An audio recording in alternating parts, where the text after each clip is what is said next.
Кыймыл белсенділігі. Бұл салауатты өмір салтын қалыптастырудың негізгі шарты болып табылады. Ол өмірлік маңызды мүшелердің және мүшелер жүйесінің қызметін жақсартады. Сондықтан салауатты өмір салтын қалыптастыруда үлкен рөл атқарады. Қозғалыс белсенділігін дұрыс ұйымдастыру организмнің өсуі мен дамуына белсенді ықпал етеді. Организмнің жұмысқа қабілеттілігін жоғарылатады. Әртүрлі ауруларға төзімділігін арттырады. Ал аз қозғалған кезде организмде өзгерістер дамиды. Дұрыс толыққанды тамақтану. Денсаулықты сақтауда уақытымен және дұрыс тамақтанудың маңызы зор. Жүріп бара жатып, кітап оқып отырып, теледидар алдында тамақтануға болмайды. Майлы, тұзды, тәтті тағамдарды қабылдауды шектеген жөн.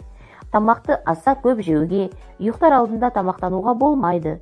Тағам әртүрлі сапалы экологиялық таза болуы тиіс. 4 мезгіл тамақтануды сақтай отырып, белгілі бір сағатта аз қабылдаған дұрыс.